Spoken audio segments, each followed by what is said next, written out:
Hey everyone, this is another impromptu video that I thought I would make as a new structure for how I make my history and politics related videos.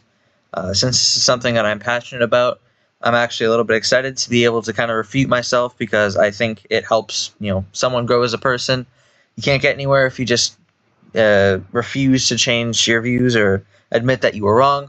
So, as I said, as a format going forward, but also as a fun part two to the previous video that I made, which has done really well for the size of my channel, I thought I would go over some of the major flaws with the map of Europe that I made and discuss where they came about and how it would probably turn out in a more general sense. If you are all interested, I can make a sort of alternate history scenario which would go over the more detailed parts of what would happen if this map of Europe came about in the modern day with no historical changes whatsoever. But let's get into it because this is already a long intro. So the major flaws with me personally was overconfidence, bias, a lack of relation between the history of modern Europe and what would need to happen to lead to the Europe that I created, and also not enough information.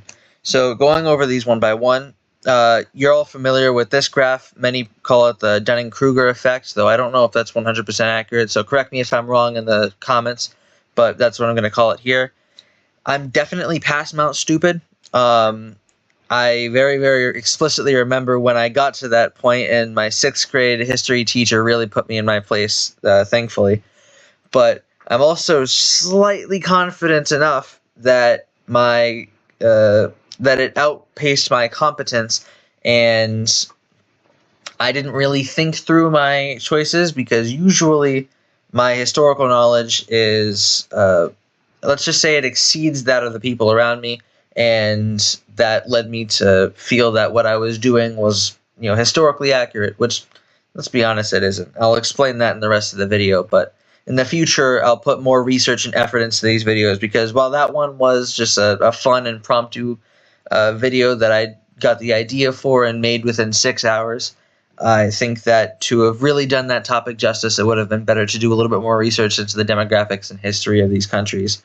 And my belief that I had already done that research in the past kind of shot me in the foot. So there's also bias. I think that personally, the way that my political views are, I'm a lot more inclined to unite countries. If you see other versions of people redrawing borders, you'll see that they'll largely separate nations. Like, for example, a lot of people will separate Scotland and Wales from Britain to create the 3 countries that make up the UK today. A lot of people will split the Basque region from France and Spain because of the difference in culture. That makes a lot of sense. For me, I was inclined to unite these countries, aforementioned reasons. But this leads to a lot of issues, which I'll also discuss on a case-by-case basis. But I do think that bias was something that I needed to take into account. And pragmatism that I usually pride myself on did not really show here, which is something that I will do in future videos. There's also a lack of relation. Borders do not come into existence in a vacuum. There are a lot of different reasons that the borders of Europe exist today, and I would even argue that Europe's borders as they are today are pretty much the perfect borders for Europe because they take into account the historical events which shaped the continent demographically, economically, and in many different ways.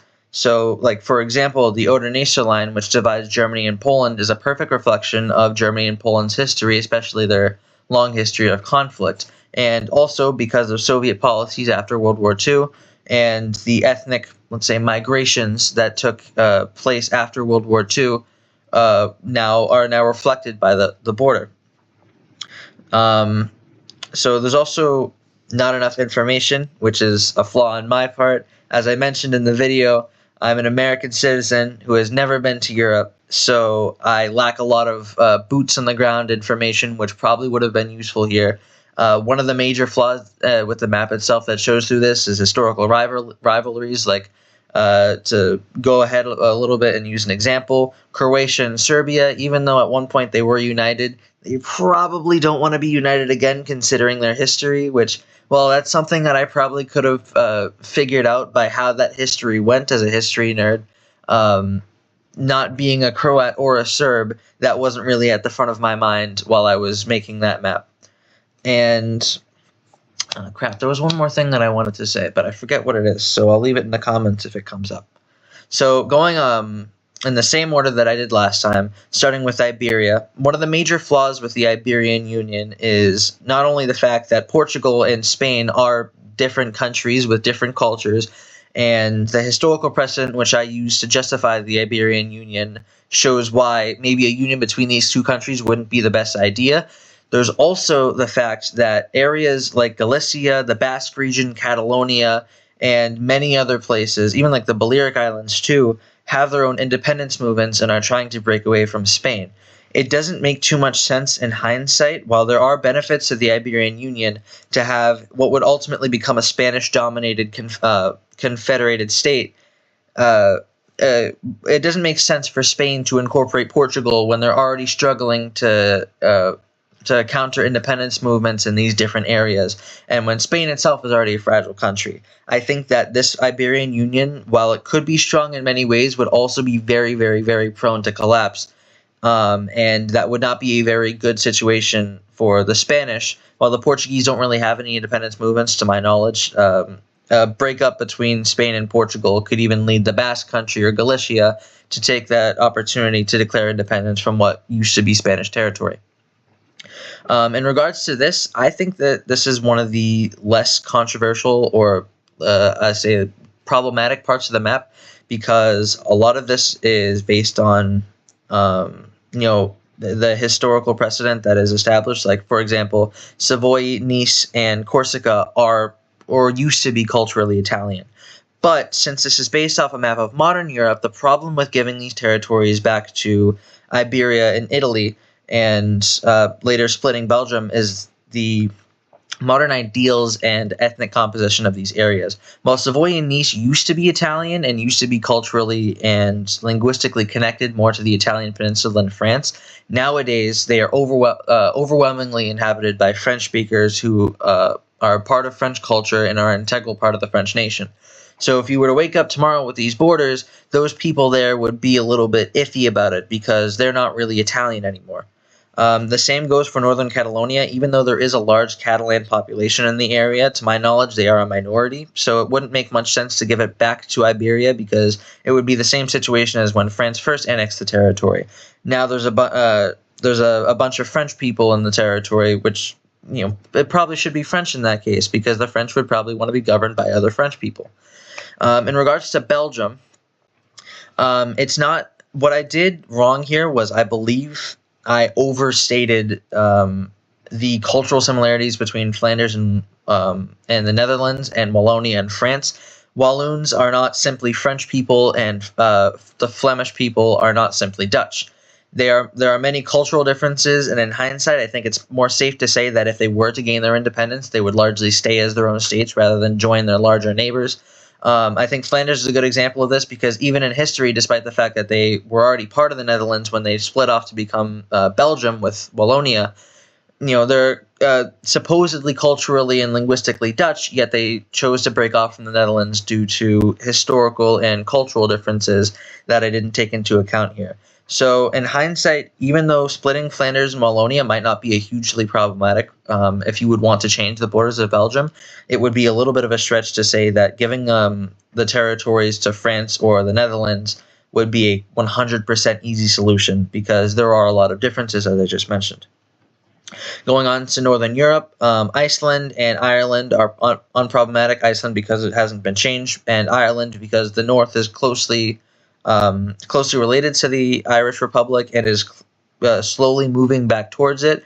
Many people already think that Ireland is going to be united at some point, and even though I don't think that that's going to happen within, like, say, the next decade, I do think that it's something that's going to happen eventually, so it makes sense to unite them even in modern Europe because there are a lot of people in the north who are supportive of rejoining Ireland. Great Britain is also not problematic. It's basically unchanged besides the fact that they lost Northern Ireland, which wouldn't really affect internal politics at all. If you did want to change that map, then splitting Scotland and Wales could be something that you could do, maybe even Cornwall if you feel like it. But as it is now, I don't think that there's a major issue with it. Maybe the largest two issues with this is Scandinavia and Finland. Finland is less problematic because Estonia and Finland share a lot of cultural ties, even though they are very different in a lot of ways. For example, Estonia also has a lot of ties to the Baltic region. These two could effectively stay in one state, I believe. There is a historical precedent for many movements which pushed for the unification of these two states and both countries. I think the main issue with the Finnic Union is the oversight that Karelia is not necessarily Karelian anymore, and there is a huge Russian minority, or I think majority at this point. There's a huge Russian majority in the region, which means that while Finland would have a historical claim to the region because historically it was inhabited by Karelians, which were like the Finnish Uralic in origin, nowadays there would be a huge Russian population in the area, which would cause a lot of issues for Finland, and also brings up the question of why we're splitting it from Russia in the first place. So besides the fact that some of these territories were owned by Finland in the past, right before World War II, there isn't really much reason to give this land to Finland. In regards to Scandinavia, there are it's the same thing with Iberia insofar as the historical precedent that I use to unite these nations also pushes against this union, even though their languages are to some extent mutually intelligible and they share a lot of cultural ties. There are a lot of historic rivalries between Scandinavian countries, which I believe would make this union difficult. Like, for example, Norway and Sweden probably have some animosity because of how Norway split away from Sweden in 1905 while they were in a personal union. Denmark and Sweden probably have some tensions between each other that would cause that links back to the original Kalmar unions that would probably cause some tension. And also the issue of a power balance between the three states cannot simply be overlooked. They are, in terms of wealth, they're significantly different. In terms of population, they're significantly different. And in terms of needs and position on the international stage, they are also different to some extent. So I feel like it would be a lot more difficult to create Scandinavia than I suggested in my video. And while I do think a Scandinavian union is probably one of the more likely and stable unions that could be created that I showed in that video, I do think that it would still cause some issues. Moving on to Central Europe, the only thing I really changed was with no, that's not true. I'm just lying straight up now. So in regards to Germany, the issue with uniting Austria and Germany these days is that Austria has undergone a significant, how do I say that? After World War II, wanting to distance themselves from Nazi Germany, after the Anschluss, Austria put a lot of effort into asserting itself as a separate identity. These days, I'm pretty sure if you go to Austria, very, very few people will say that they're German. They speak German, but even then, it's a dialect of German that's more unique to the southern German areas like Bavaria, Baden-Württemberg, and the such, and the like. And even then, culturally, there's a lot of differences between the core of Germany, say around Berlin or Frankfurt or even that Saxony area. I think that is because of those differences, which some people usually cite as a reason to even like split Bavaria or a southern German union from Germany as it is today.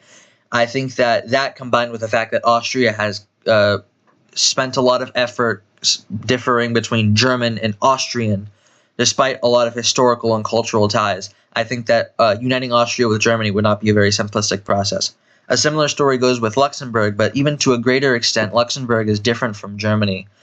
Even though Luxembourg is historically tied to Germany through the Holy Roman Empire and even the German Confederation later, I think that since the Luxembourgish speak a much different dialect of German than, there's a lot of differences between I believe it's Moselle. I'm not even going to mention this because I might just be completely wrong, but to my knowledge, Luxembourgish is very different from German in a lot of ways, and it's difficult for a German to understand Luxembourgish without being properly prepared for it. So I think that culturally and linguistically, uniting Luxembourg with Germany so simply like that would not pan out very well. The only thing here that I think would work out pretty much all right is giving, what's it called? Eupen and Malmedy back to Germany, because it used to be part of Germany anyways, unlike the Austria and Luxembourg. And they still speak German, and I would imagine that being so close to a lot of important German cultural regions like the Rhine and the Ruhr, these regions could easily, economically and culturally reunite with Germany. especially since they're also isolated within Belgium, as Belgium doesn't have any other German-speaking populations that stand out so extensively. The major problem here is with Zapadoslavia. So there is a historical precedent for Poles and even to an extent Czechs and Slovaks wanting to create a West Slavic state. But aside from some documents during World War II, which proposed a Polish-Czechoslovak union after the war, there really isn't too much of a reason why Zapadoslavia would exist. There's a lot of differences linguistically and culturally between the Czechs, Slovaks, and Polish, so much so that even Czechoslovakia, which was itself essentially Zapadoslavia but without Poland, broke apart due to the differences between differences in interest, culture, and language between the Slovaks and the Czechs. So I feel like similarly with Yugoslavia, which I'll discuss later, Zapadoslavia would be a somewhat disunited and dysfunctional state, which would also be dominated by the Poles, because I believe they have a larger population and economic power than the rest of the Union, which would cause a lot of issues interest-wise. It's kind of like how Montenegro would have been sidelined within Serbia because there's a much larger Serbian population, or how any of the other Yugoslav states would be sidelined by Serbia because Serbia united the country in the first place after World War II. The monarchy was Serbian, and later the capital, even under Tito, was in Serbia.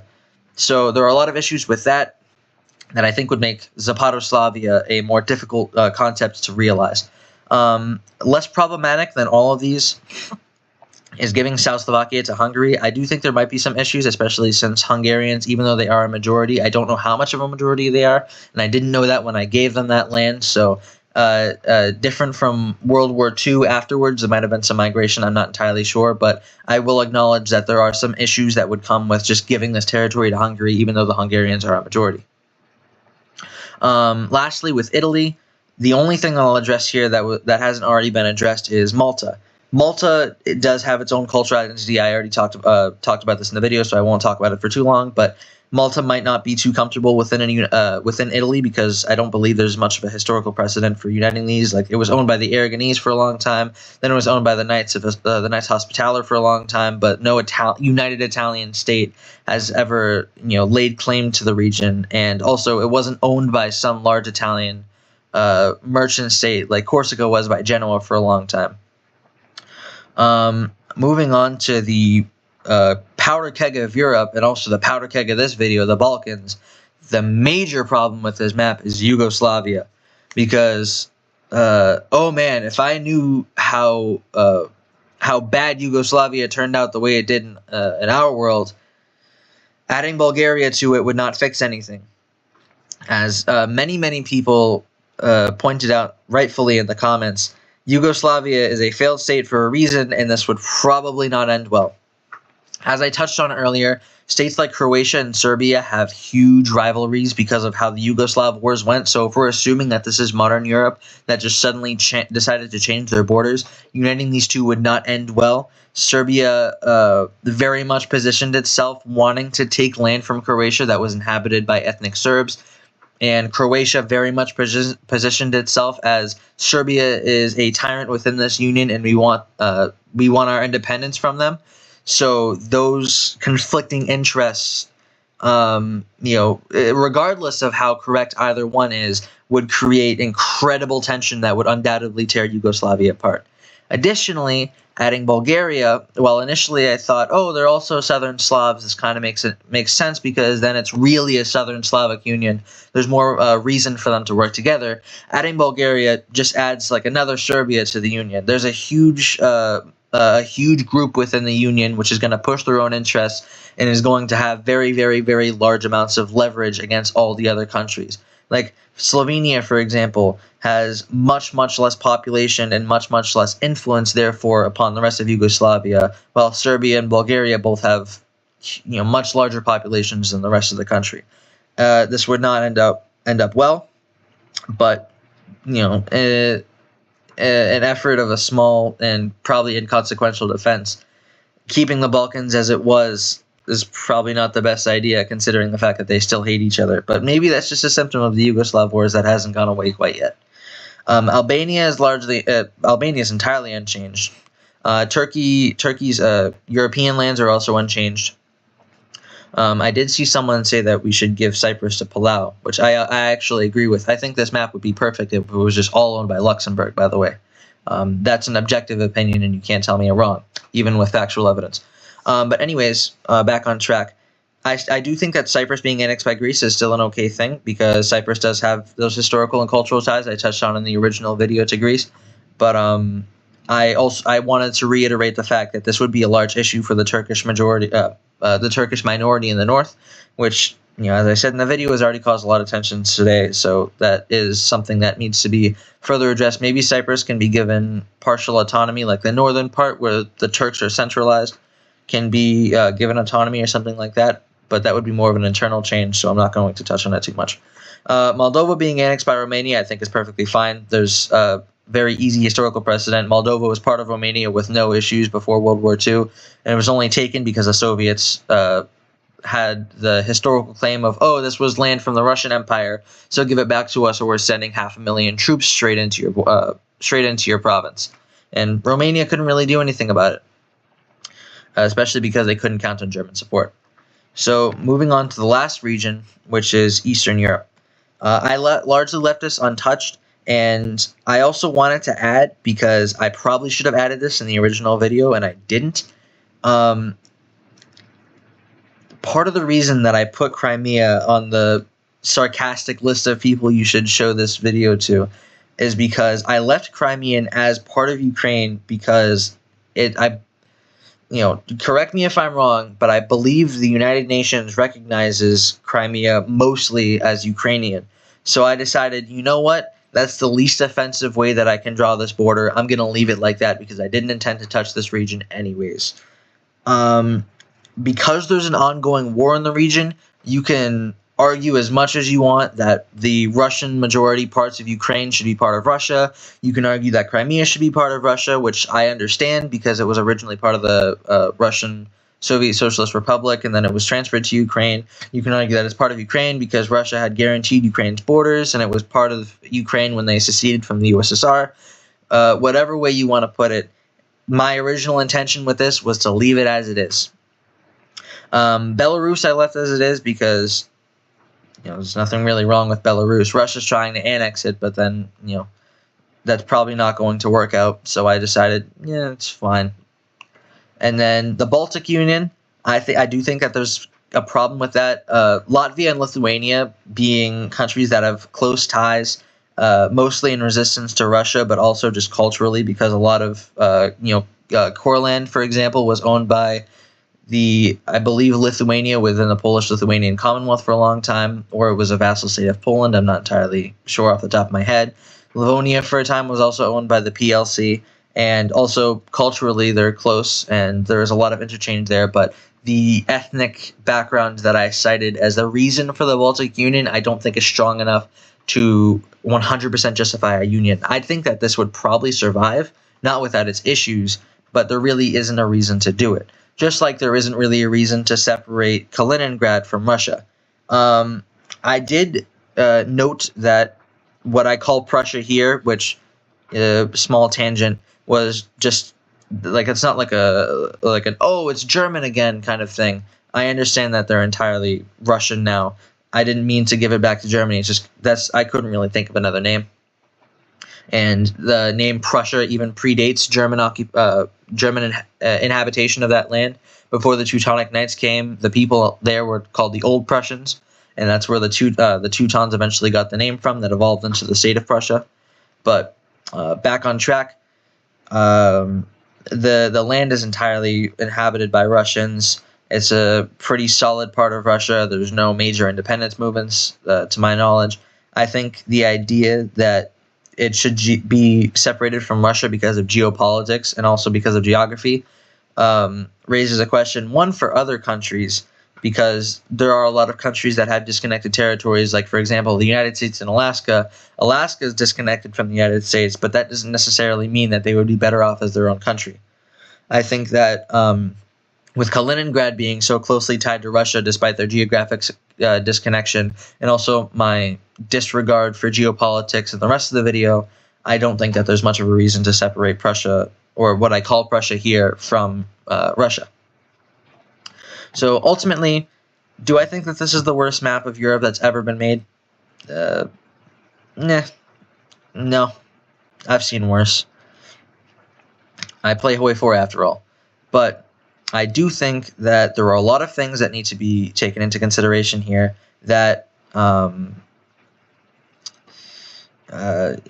think the main problem that I had was that I didn't take into account a lot of things that make these nations unique from each other.